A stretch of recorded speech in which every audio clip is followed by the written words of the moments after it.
करेंगे कि हमेशा हम ये सुनते थे कि कर भला तो हो भला, लेकिन आज हम चर्चा करेंगे कि कर बुरा तो हो बुरा, क्योंकि बुरा करने से कभी किसी का अच्छा नहीं होता। अगर अच्छा होता तो आप सभी लोग देखते हैं, बहुत सारे टीवी में ऐसे सीरियल आते हैं और महाभारत में, रामायण में, विष्णु पुराण में और जितने भी हमारे शास्त्र हैं सब में यही बताया गया, और जो भी दिखाते हैं वो यही दिखाते हैं कि बुरे का जो परिणाम होता है वो बुरा होता है, लेकिन फिर भी मनुष्य बुरा करता है समझने के बाद भी। जैसे मुझे एक बात याद आई कि एक बार एक वैद्य जी थे और वो वैद्य जी जो है उनके पास कम लोग जाते थे। उस गांव के लोग बीमार कम पड़ते थे, क्योंकि शहर के मुकाबले गांव के लोग स्वस्थ रहते हैं, ये आप सभी लोग जानते हैं, क्योंकि वहाँ पर जो है सारी चीज़ें उन्हें शुद्ध मिलती हैं और शहर में बहुत ज़्यादा पॉल्यूशन है और साग सब्जियां भी जो है दूषित ही मिलती हैं। तो वो वैद्य जी जो है बड़े परेशान हो गए कि कैसे मेरी रोजी रोटी चलेगी, अब यहाँ तो कोई बीमारी नहीं हो रहा।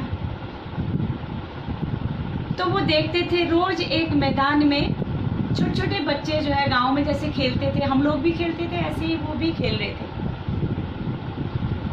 तो वैद्य जी ने देखा कि सारे बच्चे रोज खेलने के लिए आते हैं, और वैद्य जी का एक काम ये भी था कि अगर किसी को सांप डस ले तो उसको भी वो ठीक करते थे।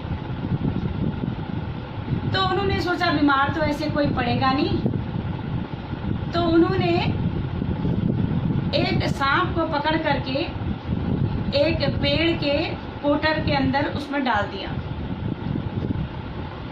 और जब बच्चे खेलने के लिए आए तो उन्होंने उन बच्चों को कहा कि उसके अंदर तुम्हारी खेलने की कोई सामग्री है। उन्होंने सोचा कि बच्चा इसके अंदर हाथ डालेगा और सांप जो है सर्प उसे डस लेगा और मैं उसको ठीक करूंगा तो मुझे मुंह मांगे पैसे मिल जाएंगे। तो हुआ क्या कि बच्चा तो भगवान का रूप होता है, वो तो किसी से डरते ही नहीं बच्चे, और फिर उस बच्चे को ये भी नहीं पता था कि उसके अंदर क्या है। जैसे ही उत्सुकता से एक बच्चे ने उसके अंदर हाथ डाला उस कोटर के अंदर, तो सांप का सिर उसके हाथ में लगा, तो वो उसको पकड़ करके बाहर लाया। जब उसने देखा वो सांप है तो उसने जोर से झटका दिया। जब जोर से झटकाया तो वो वैद्य जी दूर से देख रहे थे तो उन्हीं के ऊपर गिर गया, और उस सर्प ने वैद्य जी को जगह जगह डस दिया। तो मेरा कहने का तात्पर्य क्या होता है कि जो बीज हम दूसरों के लिए बोते हैं उसका फल जो है वो हमें ही भुगतना पड़ता है, हमें ही खाना पड़ता है। इसलिए ज्ञानी सत्पुरुष कहते हैं कि हमें अच्छा करना चाहिए, अच्छी सोच हमें रखनी चाहिए, क्योंकि आप लोगों ने देखा होगा बहुत सारे लोग, क्योंकि जो आसुरी शक्ति होती है, जो राक्षसी प्रवृत्ति के लोग होते हैं, वो अपना दिन रात अपने सारे समय को वो उसी में बिता देते हैं कि कैसे मैं दूसरे का बुरा करूं, और वो रात भर उनका वही चलता रहता है, उनकी प्लानिंग होती रहती है। वो सोचते रहते हैं कि कैसे मैं बुरा करूं, कैसे अच्छा करूं, नहीं सोचते कैसे मैं बुरा करूं। तो जितनी भी आसुरी शक्ति हुई उन्होंने इतना जप किया, तप किया और भगवान को प्रसन्न कर लिया। भगवान ने अस्त्र शस्त्र भी दे दिए, सब कुछ दे दिया, लेकिन लास्ट में क्या हुआ? अंत बुरे का बुरा। कामयाबी नहीं मिलती कभी भी। बहुत सारे लोग दुखी होते हैं और कोई तंत्र मंत्र करने वाले के पास चले जाते हैं, कहते हैं कि जितना पैसा आप लोगे हम आपको उतना पैसा दे देंगे।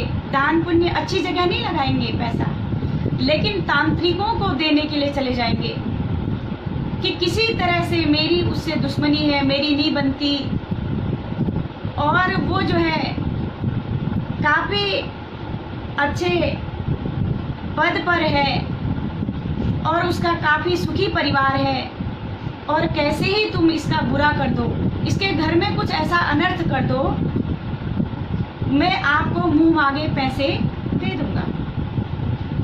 तांत्रिक उसे क्या चाहिए? उसे पैसा चाहिए।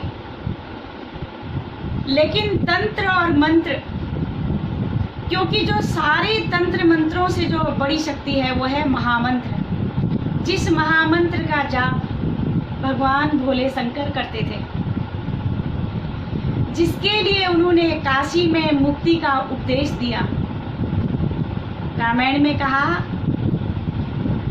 महामंत्र जोई जपत महेशु, काशी मुक्ति हेतु उपदेशु,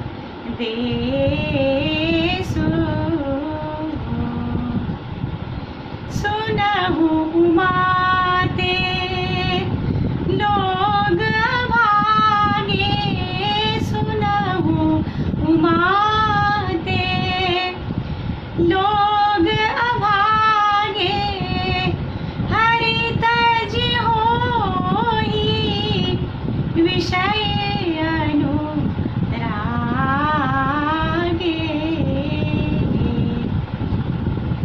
कि महामंत्र जो जपत महेशु, महामंत्र जो सारे मंत्रों का राजा है,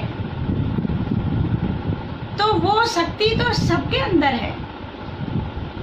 अगर आप कोई चीज, अगर सामने वाला आपको कोई चीज देता है, अगर आप नहीं लेते तो वापस उसी के पास चला जाता है। जैसे मनुष्य कहता है कि मैं बहुत दान करता हूँ, मैं पुण्य करता हूँ, मैं इतनी जगह मैंने सेवा की है, तो देखो हमेशा देने वाले से लेने वाला बड़ा होता है। क्योंकि अगर कोई लेगा ही नहीं तो कोई क्या देगा? जब खाना खाने वाला ही नहीं होगा तो बनाने वाला क्या बनाएगा? इसी प्रकार दोनों अपनी अपनी जगह है, दोनों की भूमिका महत्वपूर्ण है, ऐसा नहीं। तो मेरा कहने का तात्पर्य, परमात्मा की शक्ति सब शक्तियों से बड़ी होती है और वो अपने भक्त को हर तरह से बचा लेते हैं, बुरी शक्तियों से बचा लेते हैं। तो कहा भी है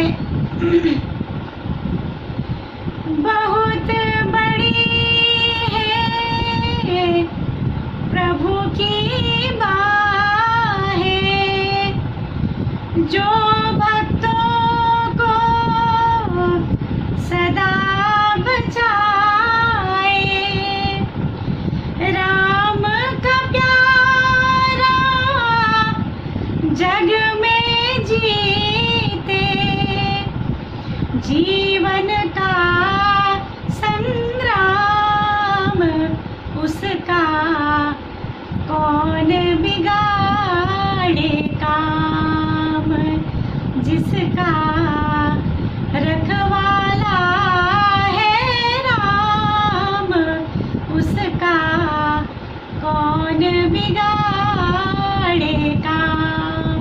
उसका कोई कुछ नहीं बिगाड़ सकता।